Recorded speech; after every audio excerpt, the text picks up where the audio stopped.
Welcome back everyone.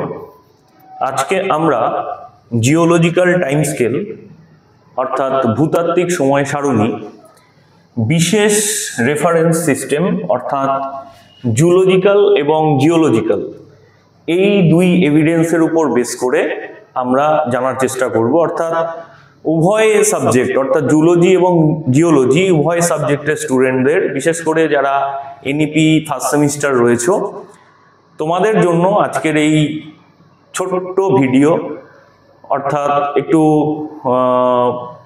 সময় সাপেক্ষ অবশ্যই, কারণ এটি সাধারণ ওই 2-5 মিনিটের মধ্যে বোঝা সম্ভব নয়। টপিকটা এমনই, প্রথম আমাদের পৃথিবীকে জানা, এটাই আমাদের ভূগোল সাবজেক্টের মূল উদ্দেশ্য।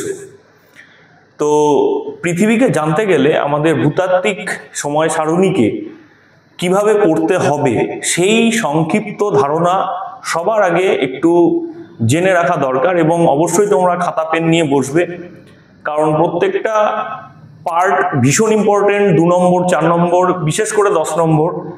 এবং আমি আশা করব যে প্রত্যেক বছরই এই ধরনের প্রশ্ন ইউনিভার্সিটি লেভেলে বহুবার এসছে আমাদের সময় থেকে। আমরা যখন থেকে পড়ছি তার আগেকার স্যার ম্যাডামরাও যারা পড়িয়েছে আমাদের, তাদেরও দেখেছি এই টপিকটার উপর বিশেষভাবে গুরুত্ব দিতে। সুতরাং সাবজেক্টের সিলেবাস হয়তো পরিবর্তন হতে পারে, কিন্তু টপিকের এই বিশেষত্ব, বিশেষ গুরুত্বপূর্ণ অবস্থা আমাদের স্যার ম্যাডামদের থেকে শুনে শুনে বা আমরা তোমাদের পড়াতে পড়াতে আজকে যে অবস্থার মধ্যে দিয়ে আমরা যাচ্ছি, তাতে এই প্রাসঙ্গিক বিষয়টি কিন্তু ভীষণ গুরুত্বপূর্ণ। সুতরাং তোমাদের কাছে আমি আশাবাদী যে তোমরা অবশ্যই সাবজেক্টটিকে ভালোবাসবে এবং এই টপিকটিকেও আমরা খুব দ্রুততার সাথে, সময় যেহেতু সংক্ষিপ্ত, আমাদের নির্দিষ্ট সময়ের মধ্যে সমস্তটা শেষ করতে হবে। এবং তার থেকে বড় ব্যাপার, যদি কিভাবে এটাকে লিখতে হয় সেই সংক্ষিপ্ত ধারণাটাও আমাকে এর মধ্যে দিতে হবে। সেই কারণে টপিককে মূল্যায়ন করা তোমাদের কাছে খুব দরকার। সেই কারণে অবশ্যই খুব গুরুত্ব সহকারে ভিডিওটিকে দেখবে এবং অবশ্যই ভালো লাগলে চ্যানেল সাবস্ক্রাইব করবে, বেল নোটিফিকেশন অন করবে, আর অবশ্যই যদি মনে হয় যে নতুন কোনো কিছু জানার আছে কমেন্ট করবে। ধন্যবাদ সকলকে। শুরু করছি। তো আমরা ভূতাত্ত্বিক সময় সারণীর প্রথম যে অংশটিকে জানবো, সময় সংক্রান্ত ধারণা কি। সময় একটি নির্দিষ্ট দূরত্বের একক। অর্থাৎ আমরা যদি বলি যে সময় কি, সময় হচ্ছে আমরা দূরত্ব মেজার করার জন্য ব্যবহার করে থাকি, অর্থাৎ এটি একটি ইউনিট। পৃথিবীর সৃষ্টি হয়েছে কোন সময় থেকে কোন সময়ে, সেই নিয়েই বিজ্ঞানীদের মধ্যে বিভিন্ন রকম মতভেদ, এবং মোটামুটি একটা যে জায়গায় এসে আমরা শেষ অবধি দাঁড়াতে পেরেছি, সেই সুবাদে আমরা জিওলজিক্যাল টাইম স্কেলকে দেখব। তার আগে আমরা সময়ের কিছু ধারণা দিয়ে নিই। দেখো, 1000 মিলি সেকেন্ড মানে আমরা 1 সেকেন্ড, এটা আমরা জানি। 60 সেকেন্ড ছোটবেলা থেকে জানি 1 মিনিট। 60 মিনিট মানে 1 ঘন্টা। 24 ঘন্টায় 1 দিন। 7 দিনে 1 সপ্তাহ। 28, 29, 30 বা 31 দিন, যে কোনো আমরা সময় মাসের ভিত্তিতে আমরা তাকে 1 মাস বলে থাকি। 365 বা 66 দিন হলে আমরা তাকে 1 বছর বলি। 12 মাস অর্থাৎ 12 মান্থ অতিক্রান্ত হলে আমরা তাকে 1 ইয়ার বলি। 10 ইয়ার্স অতিক্রান্ত হলে আমরা তাকে 1 ডিকেড বলি। 100 ইয়ার্স অতিক্রান্ত হলে 1 সেঞ্চুরি বলি। এবং 1000 ইয়ার্স টাইম পিরিয়ড পরিবর্তন হলে আমরা তাকে 1 মিলেনিয়াম বলে থাকি। এই ধারণার পরিপ্রেক্ষিতে আমরা যদি জিওলজিক্যাল টাইম স্কেলকে দেখি, তাহলে কিছু নাম্বার সিস্টেম, তোমাদের অবশ্যই কোডিং এর ক্ষেত্রে তোমরা যারা এক্সেল শিখছো, বা তোমাদের সিলেবাসে এসিসি পেপারেও হয়তো এক্সেলের পার্ট রয়েছে জিওগ্রাফিতে, সেক্ষেত্রে বাইনারি ডেসিমাল নাম্বার সম্বন্ধে আইডিয়া অবশ্যই হয়ে গেছে। তো সেক্ষেত্রে তোমরা জেনেছো যে সবার ছোট হচ্ছে 1, তারপরে 100, তারপরে 1000, লাখ, মিলিয়ন, তারপরে আসে ক্রোর, তারপরে আসে ক্রোরের পর বিলিয়ন, এবং তারপরে আসে ট্রিলিয়ন। এই নাম্বার সিস্টেম কিন্তু ছোট থেকে বড় সবার আগে একটু মাথায় রাখবে, কারণ আমাদের জিওলজিক্যাল টাইম স্কেল পুরোটাই সংখ্যা তত্ত্বের উপর বিস্তৃত আলোচনাই কিন্তু আমাদের করতে হবে। তো এখন প্রশ্ন হচ্ছে, জিওলজিক্যাল টাইম স্কেল কি? দেখো, ভূতাত্ত্বিক সময় সারণী, স্কেল বলতে এখানে সারণীর কথা বলা হচ্ছে। অর্থাৎ আমরা একটা স্কেল অনুসরণ করব, যেটা নির্দিষ্ট একটা সময় থেকে একটা সময়, অর্থাৎ তার অরিজিন থেকে বা তার সোর্স থেকে আমরা যদি তার ডেস্টিনেশনের দিকে যাওয়ার চেষ্টা করি, এই যে পরিস্থিতি, সেই পরিস্থিতিটাকেই বা সেই স্কেলটাকেই আমরা একটা নাম দিয়েছি, যাকে আমরা জিওলজিক্যাল অর্থাৎ ভূতাত্ত্বিক সময় সারণী বলবো। A system of chronological dating that classify geological স্ট্রেটা in time, অর্থাৎ ভূতাত্ত্বিক সারণীকে সময়ের মাধ্যমে দেখানো, এটাই জিওলজিক্যাল টাইম স্কেল। এটা একটি ক্যালেন্ডার বলা যেতে পারে, অর্থাৎ পৃথিবীর সৃষ্টি থেকে আজ অব্দি যা যা ঘটনা ঘটেছে তার সংক্ষিপ্ত বিবরণ আমরা দেওয়ার চেষ্টা করব, কারণ এইটুকু সময়ের মধ্যে, স্বল্প সময়ের মধ্যে একে আলোচনা করে যথেষ্ট একটা চাপের ব্যাপার। সেই কারণে আমরা এটাকে ক্যালেন্ডার হিসেবে ভেঙে নেব এবং এটা একটা রেকর্ড, অর্থাৎ বিভিন্ন ধরনের লাইফ ফরমেশন বা পৃথিবীর যে জিওলজিক্যাল কন্ডিশন, প্রতিনিয়ত যে পরিবর্তন ঘটেছে সেই সংক্রান্ত ধারণা আমরা এক্ষেত্রে দেওয়ার চেষ্টা করব। এটাই আমাদের কাছে জিওলজিক্যাল টাইম স্কেল হিসেবে আমরা বলবো। কি কি এভিডেন্সের মাধ্যমে জিওলজিক্যাল টাইম স্কেল ভূগোল বা অন্যান্য সাবজেক্টে পড়ানো হয়, তার যদি অবজারভেশন আমরা করি, সেক্ষেত্রে ফিল্ড অবজারভেশন একটা এভিডেন্স, ফসিল রেকর্ড একটা এভিডেন্স, স্ট্র্যাটিগ্রাফিক কোরিলেশন অর্থাৎ শিলামণ্ডলের যে শিলাগুলোর যে ত্বরায়ন সেইগুলোর আলোচনা এবং তাদের মধ্যেকার সম্পর্ক, সেখানে radio active dating, palaeomagnetic orientation অর্থাৎ পুরা চৌম্বকীয় যে ঘটনাগুলো সেখানে ঘটছে সেইগুলোকে আলোচনা, অরবিটাল রেভলিউশন অফ আর্থ অর্থাৎ পৃথিবীর যে নিজস্ব অক্ষ, সেই অক্ষের উপর পরিবর্তন, সেইগুলোর রেফারেন্স প্রতিনিয়ত আমাদের হাতে আসছে, এবং রোটেশন অফ দ্য আর্থ পৃথিবীর যে ঘূর্ণন, এই সমস্ত বিষয়গুলোকে নিয়ে আমাদের জিওলজিক্যাল টাইম স্কেলের এভিডেন্স পাওয়া গেছে। এখন এই যে জিওলজিক্যাল টাইম স্কেলের যে এভিডেন্স পাওয়া যাচ্ছে, সেখানে আরো কিছু বিশেষ ঘটনা যেগুলোকে আমরা বলতে পারি যে মেজর ইনসিডেন্স, যেগুলোকে হাতে রেখে জিওলজিক্যাল টাইম স্কেল আরো গভীরে ঢুকতে পেরেছে। সেটার প্রথম হচ্ছে মাস এক্সটিংশন। মাস এক্সটিংশন বলতে কাদের? লাইফ ফর্ম, অর্থাৎ পৃথিবীতে যে ধরনের প্রাণীকুল আগে ছিল তারা কি এখনো রয়েছে, সেই উত্তর খুঁজতে গিয়ে একটা মেজর জিনিস বিজ্ঞানীদের হাতে এসছে যে লাইফ ফরমেশন আগের মতো নেই, মাস এক্সটিংক্ট হয়েছে। তো এটা একটা বড় বিষয় যেটা আমরা পেয়েছি। Appearance of new species or genera, নতুন নতুন স্পিসিস ইভলভ হচ্ছে এবং সেটাও কিন্তু দেখা যাচ্ছে যে সময়ের সাথে সাথে পরিবর্তিত হচ্ছে। আগে যে ধরনের ফরমেশনে তারা থাকতো সেগুলো চেঞ্জ করে নতুন ফরম্যাট বা নতুন ফরমেশন তারা তৈরি করছে, এটাও কিন্তু আমাদের কাছে একটা এভিডেন্স। নেক্সট হচ্ছে মাউন্টেন বিল্ডিং মুভমেন্ট। আগে কি অবস্থায় ছিল, বর্তমানে কি আছে, ভবিষ্যতে কি হবে, এই যে ট্রেন্ড লাইন, এই ফরমেশন আমরা মাউন্টেন বিল্ডিং কনসেপ্ট থেকে পাই। বিজ্ঞানী কোবার তার যে কনসেপ্ট, যেখানে মাউন্টেন বিল্ডিং হাইপোথিসিস রয়েছে। এছাড়া আমরা সি ফ্লোর স্প্রেডিং কনসেপ্ট পাচ্ছি, যেগুলো আমরা পরবর্তীতে জানবো। সি ফ্লোর স্প্রেডিং আমরা হ্যারি হেসের কনসেপ্ট থেকে পাচ্ছি। তার আগে ওয়েগনারের continental drift hypothesis by Wegener, সেখান থেকেও আমরা কিছুটা ধারণা পাচ্ছি। এবং লাস্ট যেটা major, that is plate tectonic, অর্থাৎ পৃথিবীকে যে মহাদেশগুলো আছে সেগুলোকে প্লেট অনুযায়ী ধরে নিয়ে সেই অনুযায়ী যে মাউন্টেন ফরমেশন তার ব্যাখ্যা দেওয়া, এই সমস্ত ধারণাগুলো জিওলজিক্যাল টাইম স্কেলের মেজর ইনসিডেন্টের মধ্যে পড়ছে, কোন সময়ের হিসেবে হচ্ছে। ড্রিফটিং অফ কন্টিনেন্ট, যেটাকে আমরা কন্টিনেন্টাল ড্রিফট বলছি, সেই মতবাদকেও আমরা কিন্তু এখানে মান্যতা দিয়েছি। Spreading of Ocean floor, Atlantic মহাসাগরের ধীরে ধীরে বৃদ্ধি পাওয়া, বড় হয়ে যাওয়া, মিড ওশিয়ানিক রিজ বরাবর নতুন ফরমেশন পাওয়া, এই সমস্ত বিষয়গুলোকে আমরা পড়বো পরবর্তীতে, কিন্তু সেগুলোও কিন্তু দেখা যাচ্ছে জিওলজিক্যাল টাইম স্কেলের মাধ্যমে ব্যাখ্যা পাওয়া যাচ্ছে।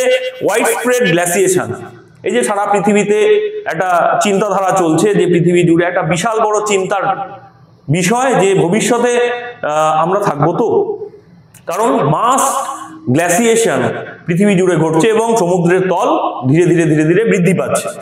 তো এই মাস গ্ল্যাসিয়েশন নিয়ে একটা বিশাল বড় একটা এনভায়রনমেন্টালিস্টদের মধ্যে চিন্তার বিষয়, এবং সেটা নিয়ে বিভিন্ন সময় সোশ্যাল মিডিয়াতেও তারা কিন্তু প্রচুর ভিডিও আপলোড করছে যে আমরা আমাদের যে ব্যবহার, সেই ব্যবহার অর্থাৎ ইউজ অবজেক্টের যে বাড়িয়ে তুলেছি, তার ফলেও কিন্তু আমাদের জিওলজিক্যাল টাইম স্কেলে একটা আমরা দেখতে পাচ্ছি চেঞ্জেস, সেটা আমরা লিপিবদ্ধ করছি। ডমিনেন্স অফ সার্টেন স্পিসিস, যেমন হিউম্যান স্পিসিস হঠাৎ করে এই যুগটাতে, মানে যে সময়টায় প্রেজেন্ট রয়েছি, সব থেকে ডমিনেন্ট প্রজাতি। তো ডমিনেন্স অন্য সময় যখন পৃথিবীতে মানুষ ছিল না, অন্য কোন প্রজাতির ডমিনেন্স ছিল সেটাও আমরা এই ক্ষেত্রে দেখব। এবং massive migration of life between land and water, অর্থাৎ স্থলভাগ থেকে জলভাগে বা জলভাগ থেকে স্থলভাগে প্রাণীকুলের যে আগমন বা বিবর্তন, এই যে পরিবর্তন, সেটাও কিন্তু আমরা জিওলজিক্যাল টাইম স্কেলের এই বিষয়টাকে জানতে গিয়ে আমরা নতুন তথ্য পাবো। তো এটাই আমাদের আজকের মূল আলোচনার বিষয়, যেটার ফরমেশনের মাধ্যমে আমরা দেখতে পাবো পৃথিবীতে জিওলজিক্যাল টাইম স্কেল কিভাবে ঘটছে। আমাদের পৃথিবীর বয়স কত, এটা নিয়ে বহু জায়গায় প্রশ্ন হয়, বহু জায়গাতে জিজ্ঞেসও করে বহু বিদগ্ধ গুণী মানুষেরা। ভৌগোলিককে পেলেই বা ট্রেনে বাসে যাতায়াত করতে গিয়েই হয়তো যদি কেউ পেয়ে যায় এরকম, তোমাদের হয়তো প্রশ্নটা করে বসে, বলো তো পৃথিবীর বয়স কত। তো এটা নিয়ে বিভিন্ন বিজ্ঞানীরা বিভিন্ন সময় প্রেডিকশন দিয়েছে, বিভিন্ন সময় বিভিন্ন রিলিজিয়াস স্কলার, বিভিন্ন ধর্ম যারা প্রচার করে তারা বিভিন্ন রকম মতামত দিয়েছে। তো এই নিয়ে বিভিন্ন রকম সমস্যা রয়েছে, কারোর কিরকম বিভিন্ন ধরনের কনভিকশন থিওরি রয়েছে। তো এই যে সমস্ত জায়গা থেকে হাটন আমাদের প্রথম যিনি বললেন যে ওল্ডেস্ট রক যে পাওয়া গেছে পৃথিবীর, যেটা জারকন গ্রেন, অর্থাৎ অস্ট্রেলিয়া থেকে পাওয়া গেছে জার্কোনিয়াম, এক ধরনের জেমস্টোন বলা যেতে পারে, যার বয়স এখনো অবধি হাইয়েস্ট পাওয়া গেছে 4.1 থেকে 4.2 বিলিয়ন ইয়ার এখনো অবধি। তো মেটেওরাইট যেগুলো এখনো অবধি পাওয়া গেছে সেগুলোও দেখা যাচ্ছে 4.6 বিলিয়ন বছরের প্রাচীন, মানে যে মেটেওরাইট গুলো পৃথিবীতে, উল্কাপিণ্ড গুলো পড়েছে পৃথিবীতে, সেগুলোও দেখা যাচ্ছে পৃথিবীর রেফারেন্সে ওই একই রকম টাইমে এসে পৃথিবীতে পড়েছে। সুতরাং এটা মনে করা যায় যে earth age is currently estimated to be 4.6 billion years. মনে থাকবে, এটা মনে রাখবে। The oldest fossils are preserved remains of stromatolite, এখনো অবধি যে জীবাশ্ম পাওয়া গেছে যার মধ্যে পৃথিবীতে বসবাসকৃত প্রাণের শেষ মানে প্রাচীন নিদর্শন পাওয়া গেছে, তা হলো স্ট্রোমাটোলাইট, যেগুলো বিভিন্ন রকম লিথিপাইড ব্লু গ্রিন অ্যালগি বা এগুলো মোটামুটি দেখা গেছে যে তাদের বয়স 3.5 বিলিয়ন বছরের প্রাচীন আজকে থেকে। তাহলে মোটামুটি ভাবে আমরা ধরে নিচ্ছি পৃথিবীর বয়স 4.6 বিলিয়ন অফ ইয়ার্স। ওকে, তাহলে এই রেফারেন্সে যদি এত পিছনে যেতে চাই, তাহলে এত পিছনে যেতে গেলে আমাদের পৃথিবীকে সহজে তো জানা সম্ভব নয়। বিজ্ঞানীরা সেই কারণে পৃথিবীকে এই প্রাচীন যুগের রেফারেন্সে একটা স্কেলে ফেলল, যেটাকে আমরা বলে থাকি মেজর স্কেল বা জিওলজিক্যাল টাইম ফরমেশন। যেটা সব থেকে বড় স্কেল তার নাম হচ্ছে ইয়ন, তার ভাগ হচ্ছে এরার ভাগ হচ্ছে পিরিয়ড, পিরিয়ডের ভাগ হচ্ছে এপক, এপকের ভাগ হচ্ছে এজ। একে এপকও বলে, এপোচও বলে অনেকে, যার যেরকম সুবিধা। এখন ইয়ন কি? ইয়ন হচ্ছে duration of half of a billion year, অর্থাৎ বা তার থেকেও বেশি, অর্থাৎ হাফ বিলিয়ন ইয়ার্স এর থেকেও বড় স্কেল যখন নেওয়া হবে তখন আমরা তাকে বলবো ইয়ন। তার মানে আজ থেকে যদি পিছনে ইয়নকে নেওয়া হয় তাহলে খুব বেশি ভাগ কিন্তু আমরা পাবো না। তার ভাগ যখন হবে duration of several 100 billion of year, অর্থাৎ কিছু মিলিয়ন ইয়ার এর মধ্যে ভাগ যখন আমরা করব তাকে আমরা এরা বলবো। এরার মধ্যে ভাগ করব কি duration of 100 of million of years, তাকে আমরা পিরিয়ড বলবো। পিরিয়ডকেও যখন আমরা ভাগ করব ডিউরেশন অফ 10 অফ মিলিয়ন ইয়ার্সে, তাকে আমরা এপক বলবো। এপকের রেফারেন্সে যদি আমরা duration of millions of years এর হিসেবে করি তাকে আমরা এজ হিসেবে ভাগ করব। This is the final modification of geological time scale. এটাকে কিন্তু একটু ছবির মতো মনে রাখতে হবে এবং এটা তোমরা অবশ্যই তোমাদের মেটেরিয়াল যে বানাবে বাড়িতে তাতে অবশ্যই অ্যাড করবে। ওকে, আচ্ছা, তো ইয়ন বা এটাকে আমরা AEON, ইয়ন, এই উচ্চারণটা রেফারেন্সে করব। ইয়ন, ইয়ন শব্দটি গ্রিক শব্দ AEION থেকে এসছে, যার অর্থ জীবনকাল। একে আমরা মহাকল্প বলে থাকি, যাকে 3টে সিরিজে ভাগ করা হয়। একটা হচ্ছে আর্কিয়ান, প্রেটেরোজয়িক এবং ফেনেরোজয়িক। এই আর্কিয়ান এবং প্রেটেরোজয়িককে আমরা বলে থাকি ক্রিপ্টোজয়িক। আর্কিয়ান এবং প্রেটেরোজয়িককে আমরা বা প্রোটোজয়িককে আমরা বলে থাকি ক্রিপ্টোজয়িক। ক্রিপ্টো শব্দটি এসছে কোথা থেকে? গ্রিক শব্দ ক্রিপ্টোস, যার মানে হচ্ছে হিডেন, যার মানে কি হিডেন। একে আমরা হেডিয়ানও বলে থাকি, আমি পরে আবার আসছি একটু। তো এই জোয়েন মানে হচ্ছে লিভিং বিং বা লাইফ, অর্থাৎ হিডেন লিভিং বিং ফরমেশন হচ্ছে ক্রিপ্টোজয়িক, যেখানে আমরা আর্কিয়ান এবং প্রোটোজয়িককে পাচ্ছি। এবার যেটা ফেনোরোজয়িক, ফেনোরোস মানে হচ্ছে ভিজিবল, অর্থাৎ যেখান থেকে লাইফ বিগিনস বা লাইফ ফরমেশন ভিজিবল হলো। তাহলে এই দুটোতে লাইফ ফরমেশন ছিল কিনা বিজ্ঞানীরা কৌতূহল বশত বলছে যে এখানে হিডেন ছিল, এবং তার পরবর্তীতে বলছে লিভিং বিং বা লাইফ ফরমেশন এসছে কোথায়, ফেনোরোজয়িকে। তার মানে এই দুটোর ফরমেশনে, লাইফ ফরমেশন নিয়ে কিন্তু তাদের হাতে সঠিক তথ্য নেই। এরপরে আমরা যদি ক্রিপ্টোজয়িকের কনসেপ্টে আসি, ক্রিপ্টোজয়িক কি একটু যদি এনলার্জ করি, তাহলে দেখা যাবে যে ক্রিপ্টোজয়িককে আমরা বলতে পারি প্রি ক্যাম্ব্রিয়ান। কি বলে থাকি? Pre Cambrian. ভালো করে বুঝবে, কিন্তু বইতে একটু এদিক ওদিক হতে পারে, সাল সময়গুলোকে নিয়ে একটু সমস্যা হতে পারে। তো আমি মোটামুটি 4-5টা বই ঘেটে একটা আইডিয়া তৈরি করে দেওয়ার চেষ্টা করেছি। একটু এদিক ওদিক হলে যেন এটা নিয়ে চিন্তা করার কিছু নেই। ওকে, 4000 থেকে 540 মিলিয়ন ইয়ার এগো, অর্থাৎ পিছন দিকে আমাদের সময়ের দিকে আসছি। এই ক্রিপ্টোজয়িককে আমরা আগেও বললাম একটা পেট্রোজয়িক এবং একটা আর্কিয়ান ইয়নে ভাগ করছি। হেডেন মানে কি, এটা হাইড হয়ে রয়েছে 4600 মিলিয়ন থেকে 4000 মিলিয়ন বছর, যে সময় 2016 সালে বলছে ইন্টারন্যাশনাল কমিশন অন স্ট্র্যাটিগ্রাফি, তারা বলছে যে স্ট্যাটাস ইনফর্মাল, এটা অনেকটাই আমাদের কাছে ইনফর্মাল। ওকে, এটাকে ঘোষণা করা হচ্ছে ইনফর্মাল হিসেবে। জিওলজিস্ট প্রেস্টন ক্লাউড, যিনি এই 1972 সালে হেডেন শব্দটা বা হেডিয়ান শব্দটাকে উচ্চারণ বা তিনি দিয়েছিলেন, নামকরণ করেছিলেন। তো এটা আমরা জানতে পারলাম পেট্রোজয়িক আর্কিয়ানের রেফারেন্স। এবার আর্কিয়ান কি?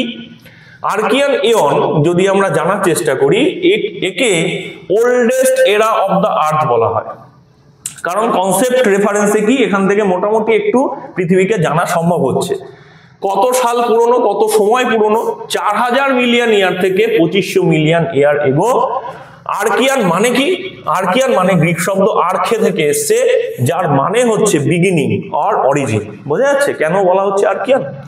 ওল্ডেস্ট রক ফরমেশন যেটা পাওয়া যাচ্ছে এই সময়ে, যেখানে ক্যানাডিয়ান শিল্ড, বাল্টিক শিল্ড এবং পেনিনসুলার ইন্ডিয়া অর্থাৎ ভারতবর্ষের যে উপদ্বীপীয় অংশটা এবং আফ্রিকান শিল্ড, এখানেও ওই দক্ষিণের আফ্রিকা দক্ষিণ পার্ট যাকে বলা হচ্ছে, সেই অংশটার সৃষ্টি বলা যেতে পারে এই সময়ই হয়েছে। ফরমেশন অফ গ্রিনস্টোন বেল্ট, দেখো সব আমরা কিন্তু জিওলজিক আইডিয়া পাচ্ছি। Okay, origin. এবার জুলজি কি? Origin of life, specially the prokaryote bacteria, blue green algae, এই সময়ে ফরমেশন পাওয়া গেছে, তার কিছু ডেসক্রিপশন পাওয়া গেছে সমুদ্রের মধ্যে। এটাই আর্কিয়ান ইয়নের ক্যারেক্টার। ওকে, এরপরে আসছে প্রেটোজয়িক ইয়ন। প্রেটোজয়িক ইয়ন বা প্রোটোজয়িক ইয়ন সময় 2500 মিলিয়ন ইয়ার থেকে 540 মিলিয়ন ইয়ার্স এগো। সময়ের রেফারেন্সে এই সময়টা ছিল ড্রাই অ্যান্ড কোল্ড ক্লাইমেট, অর্থাৎ শুষ্ক এবং শীতল জলবায়ু সারা পৃথিবীতেই মোটামুটি ছিল। অরিজিন অফ ইউক্যারিওটিক সেল, দেখো প্রোক্যারিওটিক ভেঙে ইউক্যারিওটিক সেল তৈরি হলো, এবং মাল্টি সেলুলার লাইফ অর্থাৎ আমাদের মতো অনেক যে বহুকোষী প্রাণী, সেটার ফরমেশন শুরু হলো। তাহলে জুলজিক আইডিয়া পেয়ে গেলাম। এবার দেখা যায় যে কি ধরনের জুলজির রেফারেন্স এখন পাওয়া যাচ্ছে। Occurrence of earliest known fossils including সব বডিড মেরিন ইনভার্টিব্রেট, একদম নরম যে শরীর, যাদের মেরুদণ্ডহীন বলা যেতে পারে, সেই সমস্ত প্রাণী এই সময় ছিল বা তাদের জীবাশ্ম পাওয়া যাচ্ছে। পৃথিবীর ফরমেশনটা দেখা যাচ্ছে এরকম অবস্থায় ছিল, যেটাকে বলা হচ্ছে আমরা প্রোটোজয়িক ইয়নের আর্থ। ওকে, এরপরে আসছে আমরা ফেনোরোজয়িক ইয়ন। আমরা ধীরে ধীরে এগিয়ে আসছি 540 মিলিয়ন ইয়ার্স টু প্রেজেন্ট, এই সময়টা ফেনোরোজয়িকের মধ্যে পড়ছে, অর্থাৎ আমরা মহাকল্পের মধ্যে পড়ছি।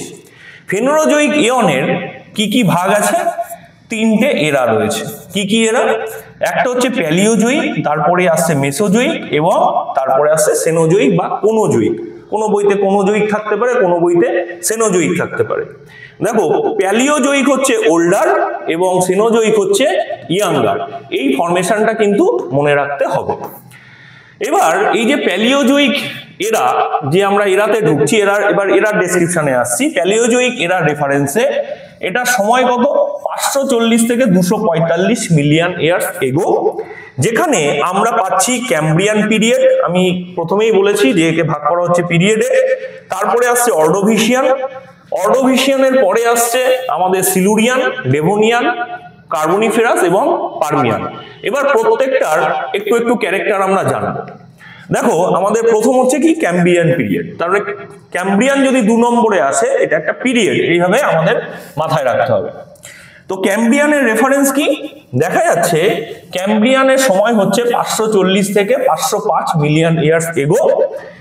ট্রাইলোবাইটস, ট্রাইলোবাইটস মেরিন ইনভার্টিব্রেট এক ধরনের প্রাণী যারা পুরোটাই অমেরুদণ্ডী, এবং সুপার কন্টিনেন্ট অর্থাৎ গন্ডোয়ানা ফরমেশন সাউথ পোলের কাছে এই সময় পাওয়া যাচ্ছে।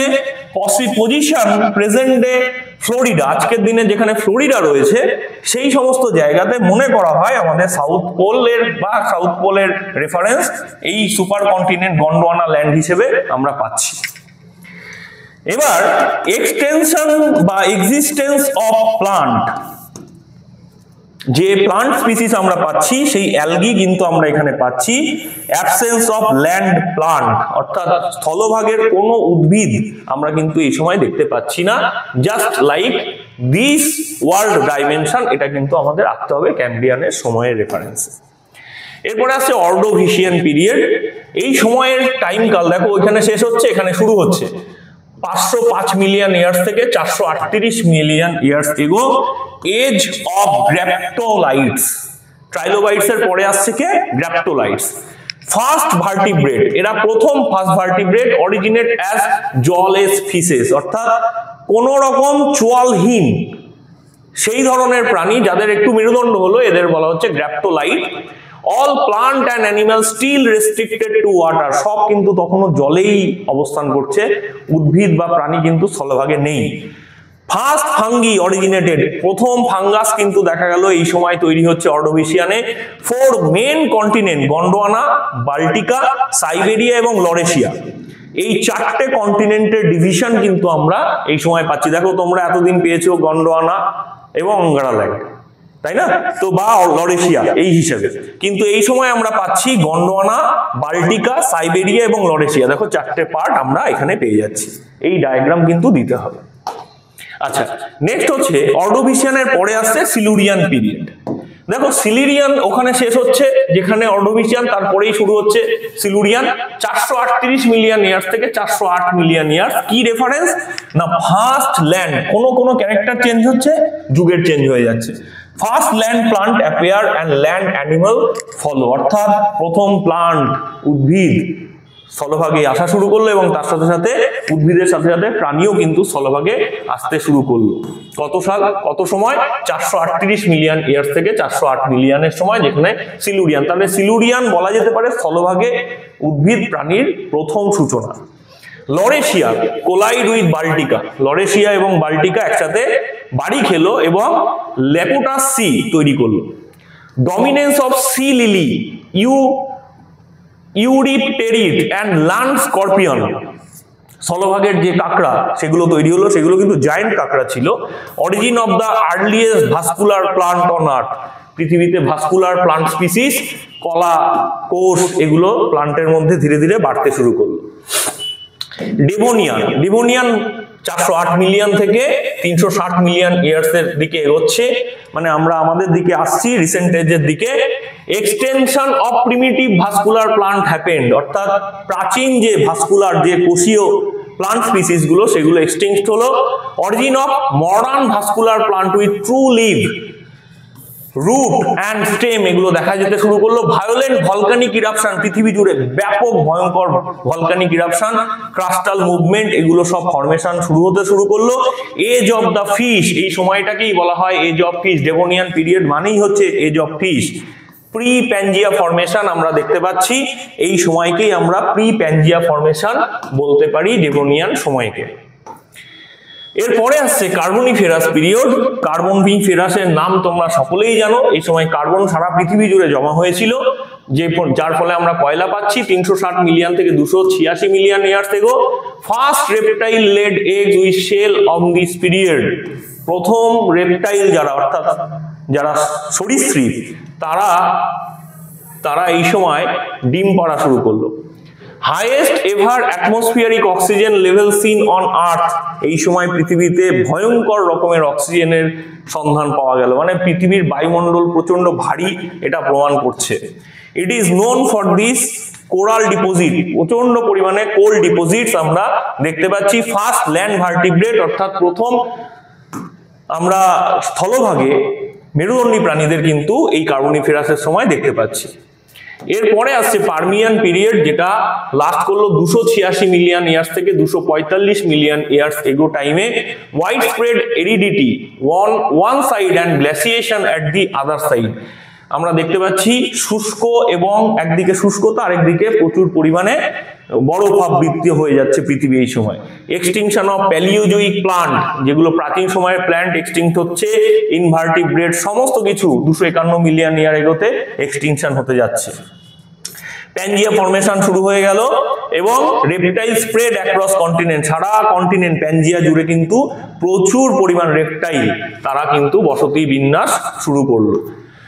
এরপর আসছে মেসোজোইক এরা, আমাদের এর পরের যে সেকেন্ড ফরমেশন এরা হিসেবে যখন আমরা দেখতে পাচ্ছি সেখানে আসছে কি মেসোজোইক। মেসোজোইক কত সময় 245 থেকে 66 মিলিয়ন ইয়ার্স এগো লাস্ট করলো। একেও আমরা তিনটে পিরিয়ডে ভাগ করলাম, ট্রায়াসিক, জুরাসিক এবং ক্রিটেসিয়াস। একটু জানা যাক এদের সম্বন্ধে, মেসোজোইকে কি হলো। ট্রায়াসিক পিরিয়ডে কি ঘটলো, 245 মিলিয়ন থেকে 208 মিলিয়ন ইয়ার্স এগো ক্লাইমেট সম্পূর্ণ এরিড হয়ে গেল। ফার্স্ট ডাইনোসরাস, যারা তোমরা জানো যে ডাইনোসর কি, টার্টলস, লিজার্ড, এরা কিন্তু সব সমান একই সময়ে। ডাইনোসর কিন্তু মেগা সিরিজ হিসেবে লুপ্ত হয়ে গেছে, এখনো টার্টলস আছে, লিজার্ডস আছে, কারণ এরা খাপ খাইয়ে নিতে পেরেছিল। ডাইনোসর খাপ খাইয়ে নিতে পারেনি ওয়েদারের সাথে, বা যে ফরমেশন পৃথিবীর তৈরি হলো তার সাথে, বা খাবারের হয়তো ভীষণ কম প্রাচুর্যতা দেখা গেল, তারা জলে থাকতে পারলো না, যারা জলে থাকতে পারলো তারা টিকে গেল। Formation of salt, gypsum and red bed, লাল রঙের যে পলি তার সাথে লবণ, জিপসাম, এগুলো তৈরি হলো। Pangaea still in existence, Pangaea তখনও দেখা যাচ্ছে একই রকম অবস্থায় ছিল, কিন্তু ব্রোক অ্যাপার্ট, একটু শুরু হচ্ছে। মডার্ন কোরাল অ্যাপিয়ার্ড, আজকের দিনে যে প্রবাল আমরা বিভিন্ন যে কোরাল রিফ দেখতে পাই সেগুলো ধীরে ধীরে ফরমেশন শুরু হচ্ছে। এরপরে আসছে জুরাসিক, 208 মিলিয়ন ইয়ার্স থেকে 144 মিলিয়ন ইয়ার্স এগো। গ্রেট প্লান্ট ইটিং ডাইনোসর, প্রচুর পরিমাণে যারা প্লান্ট খেতে মানে উদ্ভিদ খেতে পারে সেই ধরনের ডাইনোসর যাদের বিশাল শরীর ছিল, গোল্ডেন এজ অফ ডাইনোসর বলা হয় এই সময়কে। এটাই হচ্ছে জুরাসিক পিরিয়ড। তোমরা মুভিও দেখেছো, তোমরা ডাইরেক্ট দেখতে চাইলে তার স্কেলিটন আমাদের মিউজিয়াম, কলকাতা মিউজিয়ামে যেতে পারো। Breakup Pangaea into Gondwana and Laurasia, Gondwana এবং লরেশিয়াতে ভেঙে গেল, এবং দিস পিরিয়ডে আমরা দেখতে পাচ্ছি দুটো গন্ডোয়ানা এবং লরেশিয়া পার্ট দুদিকে যাওয়া, মুভ করা শুরু হলো। Appearance of the first frog, প্রথম স্যালামেন্ডার, ক্রোকোডাইল, ফ্লাইং র্যাপটাইল, বার্ড এবং তার সাথে উড়ন্ত ব্যাঙ এই সময় জুরাসিক পিরিয়ডে আমরা দেখতে পাচ্ছি। এরপরে ক্রিটেসিয়াস পিরিয়ড শুরু হলো, 144 থেকে 66 মিলিয়ন ইয়ার্স এগোর দিকে আমরা চলে আসছি। গন্ডোয়ানাও ভেঙে গেল। This is the last period of the age of dinosaur, এই সময়কেই আমরা ডাইনোসরের শেষ নিদর্শন বলতে পারি এই পিরিয়ডকে। ডেসুডিয়াস ট্রি অর্থাৎ পর্ণমোচী বৃক্ষ, ঘাস, এগুলো কমন দেখা গেল। ফার্স্ট ফ্লাওয়ারিং প্লান্ট, প্রথম পুষ্প সমন্বিত অর্থাৎ গাছ উদ্ভিদ ফুল দেওয়া শুরু করলো। ফার্স্ট স্নেক অ্যাপিয়ার, প্রথম স্নেক ক্রিটেসিয়াস পিরিয়ড থেকে আমরা দেখতে পেলাম, কারণ যারা সরীসৃপ ছিল তারাও ধীরে ধীরে কিছু স্নেকে পরিবর্তন ঘটলো। এরপরে কোনোজয়িক বা সেনোজয়িক এরার ফরমেশন এলো 66 মিলিয়ন থেকে প্রেজেন্ট ডে, যেটাকে আমরা দুটো পিরিয়ডে ভাগ করছি, টার্সিয়ারি এবং কোয়াটারনারি। টার্সিয়ারি রেফারেন্সে আমরা প্যালিওসিন, ইওসিন, অলিগোসিন, মায়োসিন এবং প্লায়োসিন হিসেবে পাচ্ছি, এবং কোয়াটারনারি হিসেবে আমরা প্লিস্টোসিন ও হলোসিন এই দুটো এপককে পাচ্ছি। এই রেফারেন্সে আমরা যদি টার্সিয়ারি পিরিয়ডকে আলোচনা করি তাহলে টার্সিয়ারি পিরিয়ডের রেফারেন্স কি, 65 মিলিয়ন থেকে 2 মিলিয়ন ইয়ার এগো। দেখো আমরা পাচ্ছি কি, প্যালিওসিন, ইওসিন, অলিগোসিন, মায়োসিন এবং প্লায়োসিন, এই দুটো এই সময়ের রেফারেন্সে, টার্সিয়ারি পিরিয়ডের রেফারেন্সে আমরা এই এপকগুলোকে দেখতে পাচ্ছি। তাহলে প্যালিওসিনের ক্যারেক্টার কি একটু জানা যাক। প্যালিওসিন 65 মিলিয়ন ইয়ার্স থেকে 55 মিলিয়ন ইয়ার এগোতে এলো। ট্রপিক্যাল ক্লাইমেট আমরা প্রথম আমাদের যে ভারতবর্ষ ট্রপিক্যাল বা ক্রান্তীয় আমাদের যে অঞ্চলের মধ্যে আমরা দেখতে পাচ্ছি যে 0 ডিগ্রি থেকে 30 ডিগ্রি এই যে অক্ষরেখার মধ্যে আমরা মোটামুটি বলি ট্রপিক্যাল রিজিয়ন, সেই ক্যারেক্টারটা আমরা এই সময় থেকে দেখতে পেলাম। প্রথম হর্স আজকের দিনের মতো কিন্তু নয়, সাইজে অনেক বড় ছিল। ফার্স্ট হর্স এই সময় এলো। ট্রপিক্যাল প্লান্ট ডমিনেট, অর্থাৎ দেখো পৃথিবীর শেপ কিন্তু মোটামুটি প্যালিওসিনে আজকের দিনের পৃথিবীর যে শেপ সেরকম চলে এসছে। ইওসিন পিরিয়ডে এসে আমরা দেখতে পাচ্ছি যে 55 মিলিয়ন ইয়ার্স থেকে 38 মিলিয়ন ইয়ার্স এগোতে কিছু পরিমাণ চেঞ্জ আসছে। সমুদ্রের জলে হোয়েল আসছে, রাইনোস আমরা যে দেখতে পাই সেগুলো আসছে, রাইনোসেরাস মানে যেটাকে গন্ডার বলছি, এলিফ্যান্ট আসছে এবং অন্যান্য লার্জ এনিম্যাল বা লার্জ ম্যামাল যারা পৃথিবীতে এখনো স্টে করছে তাদের কিন্তু দেখা যাচ্ছে। রিগ্লাসিয়েশন ইন সাউথ পোল, দক্ষিণ মেরুতে আবার গ্লাসিয়েশন তৈরি হলো। ফার্স্ট গ্রাস অ্যাপিয়ার, প্রথম যে দীর্ঘ যে বড় বড় ঘাস যেগুলো আমরা দেখি বড় বড় প্রাণী বিশেষ করে এলিফ্যান্ট খেতে পছন্দ করে, সেই ধরনের ঘাসগুলো কিন্তু এই সময় ইওসিনে এলো। পৃথিবীর ফরমেশন আরেকটু চেঞ্জ হলো আজকের দিনের কাছাকাছি। নেক্সট হচ্ছে অলিগোসিন, 38 মিলিয়ন ইয়ার্স এগো থেকে 25 মিলিয়ন ইয়ার্স এর মধ্যে দেখা গেল ডগ অ্যান্ড ক্যাট। আজকের দিনে যারা পশুপ্রেমী, যারা ডগ এবং ক্যাট বলতে এদেরকেই পশু মনে করে, অন্যদের আর নয়, সেই সমস্ত প্রাণীরা এলো। এবং আর্লি অ্যানসেস্ট্রাল এলিফ্যান্ট, আজকে যে এলিফ্যান্ট শুধুমাত্র রয়েছে তারা নয়, যেগুলোকে ম্যামথ বলছি আমরা, সেই ধরনের প্রাণীগুলোও কিন্তু আমরা এই সময় দেখতে পেলাম। ওয়ার্ম বাট কুলিং ক্লাইমেট, উষ্ণ কিন্তু মোটামুটি শীতল, খুব সুন্দর একটা ক্লাইমেটিক কন্ডিশন এবং পৃথিবী অলিগোসিন পিরিয়ডে মোটামুটি আমরা দেখতে পাচ্ছি এরকম অবস্থায় ছিল। এরপরে আরো রিসেন্ট স্টেজের দিকে এলাম, মায়োসিন এলো। 25 মিলিয়ন থেকে 5 million years ago time. Extensive glaciation, southern হেমিস্ফিয়ারে ব্যাপক বরফপাত শুরু হলো, ব্যাপক পরিমাণ বরফে ঢেকে গেল সম্পূর্ণ অঞ্চল। গ্রাসল্যান্ড ফরেস্ট কন্ট্রাক্টেড হলো, ভীষণ ছোট হয়ে গেল, কারণ বরফের চাপে তারা নিজেদের অস্তিত্ব রক্ষার জন্য অনেকেই ঢেকে গেল বরফে, তার জন্য নিজেদের গুপ্তবীজি বানিয়ে ফেললো। ফার্স্ট এপ, প্রথম কিন্তু এই সময় মানুষের মতো যারা, তাদের আবির্ভাব ঘটলো, বলা যেতে পারে গিবন, বেবুন, গরিলা, শিম্পাঞ্জি, এই ধরনের প্রাণীরা এলো। হর্সেস অ্যান্ড ম্যাস্টোডনস, তারা কিন্তু ডাইভার্স রকমের ছড়িয়ে পড়লো। ওকে, এবং পৃথিবীর শেপ মোটামুটি দেখা গেল। ভারতবর্ষ কিন্তু আফ্রিকার এই অঞ্চল থেকে ভাগ হয়ে মোটামুটি আমাদের আজকের দিনের পৃথিবীর যে অবস্থায় রয়েছে সেখানে চলে আসছে।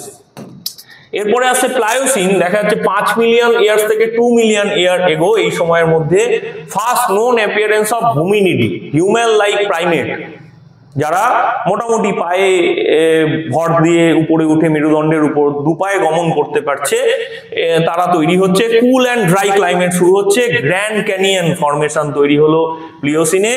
আইস এজ বিগিন হলো। সি রেস্ট্রিক্টেড হয়ে গেল, তারা কিন্তু সমুদ্র ধীরে ধীরে ধীরে ধীরে নিজেদের একটা নির্দিষ্ট জায়গার আজকের যে শেপ সেটাতে পাওয়া যাচ্ছে। এরপরে কোয়াটারনারিতে আমরা প্লিস্টোসিন এবং হলোসিন পাচ্ছি। প্লিস্টোসিনের রেফারেন্সে 2 মিলিয়ন ইয়ার থেকে 0.01 মিলিয়ন ইয়ার্স এগো, যেখানে আইস শিট আর প্রিডমিনেট, অর্থাৎ আইস এজ ফরমেশন দেখা গেল। গ্লাসিয়াল ক্লাইমেট, ব্যাপক পরিমাণে আমরা হিমবাহ অধ্যুষিত জলবায়ু শুরু করেছে। 4 great ice advance and retreat, 4টে মেজর আমরা গ্লাসিয়েশন পিরিয়ড এই সময় দেখলাম। তার মধ্যে উড, মিন্ডেল, এই ধরনের নাম আছে কিছু, এগুলো পরবর্তীতে জানবে। Formation of large scale desert, আজকে সাহারা বা থার, এই সময় কিন্তু ফরমেশন তৈরি হলো। মডার্ন হিউম্যান প্লিস্টোসিনে ফরমেশন নিল। আজকের দিনের মডার্ন হিউম্যান লাইক স্পিসিস কিন্তু দেখা যাচ্ছে এই সময়, যারা হোমো সেপিয়েন্স নামে পরিচিত। এরপরে হলোসিন এলো। হলোসিনের টাইম 10,000 ইয়ার্স এগো দেখা যাচ্ছে। রাইজ অফ হিউম্যান সিভিলাইজেশন, আমরা যে বর্তমান সময়ের হিউম্যান সিভিলাইজেশন যেটাকে বলছি মহেঞ্জোদারো, হরপ্পা বা তারও প্রাচীন বিভিন্ন যে সভ্যতাগুলো আছে, মায়ান সভ্যতা, সেগুলো সব এই সময় আসছে। Beginning of agriculture, copper age 3500 BC অর্থাৎ 3500 খ্রিস্টপূর্বাব্দ, খ্রিস্টের জন্মের রেফারেন্সে এবার আলোচনা শুরু হচ্ছে। ব্রোঞ্জ এজ এসছে 2500 খ্রিস্টপূর্বাব্দ, আয়রন এজ আসছে 1200 খ্রিস্টপূর্বাব্দ। Man used iron implement in 1350 BC, মানুষ কিন্তু 1350 খ্রিস্টপূর্বাব্দ থেকে বলা হচ্ছে ইউরোপিয়ান কনসেপ্টে যে লোহার ব্যবহার তারা জেনে গেছে। এই হচ্ছে তখনকার পৃথিবী, হলোসিন। এইবার এই হলোসিন এপকের রেফারেন্সে দেখা যাচ্ছে আমরা হলোসিনকে রিসেন্টলি 3টে ভাগে ভাগ করছি, যেটা বইতে কিন্তু খুব ভালোভাবে নেই। একটা হচ্ছে গ্রিনল্যান্ডিয়ান এজ, যেটা বলা হচ্ছে 11,700 বছর আগে থেকে 8,200 বছর আগে। তারপরে নর্থ গ্রিপিয়ান এজ, যেটা 8,200 থেকে 4,200 বছর আগে। এবং বর্তমান যেটা মেঘালয়ান এজ, 4,200 থেকে বর্তমান প্রেজেন্ট টাইম, সেটাই হচ্ছে আমাদের মেঘালয়ান এজ। তো আমরা যদি বলি যে এই মুহূর্তে আমরা কোন সময়ে রয়েছি, সেটার বেস্ট রেফারেন্স হচ্ছে এটাই, we are living in Meghalayan age, তার হলোসিন এপক, কোয়াটারনারি পিরিয়ড, এবং কোয়াটারনারি আসছে সেনোজোইক এরা, এবং তারপরে আসছে আমরা সব থেকে বড় ফিনোরোজোইক ইয়নের মধ্যে রয়েছে। তাহলে ফিনোরোজোইক ইয়ানের সেনোজোইক এরাতে, সেনোজোইক এরার কোয়াটারনারি পিরিয়ডের হলোসিন এপকের মেঘালয়ান এজে আমাদের বর্তমান সময় চলছে। তো এইটুকু যেন মাথায় থাকে। এবং এই হচ্ছে ইন্টারন্যাশনাল চার্ট, যেটা রেফারেন্সে আমরা জিওলজিক্যাল টাইম স্কেল পড়ে থাকি। তোমরা অবশ্যই এটা গুগলেও পেয়ে যাবে, গুগল করলেই বুঝতে পারবে। ইন্টারন্যাশনাল কমিশন অফ স্ট্র্যাটিগ্রাফি 2022-এর রেফারেন্স পয়েন্টের উপর বেস করে এই পুরোটা বানানো। তোমরা অবশ্যই এটা পড়বে এবং জিওলজিক্যাল টাইম স্কেল অবশ্যই একটা বড় করে মেটেরিয়াল বানিয়ে বাড়িতে বসে নিজেরা তৈরি করবে। যে ডায়াগ্রামগুলো ওয়ার্ল্ডের দিলাম সেইগুলোকে রাখার চেষ্টা করবে। Not necessarily accurate to the point হতে হবে, একটু চেঞ্জ হয়, আমাদেরও হয়েছে। তোমরা ভালো করে মেটেরিয়াল বানাও। 2 নম্বর, 4 বা 5 এবং 10 নম্বরের জন্য যে কোনো জায়গা থেকে কিন্তু একটা বা দুটো কিন্তু প্রশ্ন আসতে পারে। ধন্যবাদ সকলকে, ভালো থাকবে, ভালো করে পড়বে এবং অবশ্যই চ্যানেল ফলো করবে। ধন্যবাদ।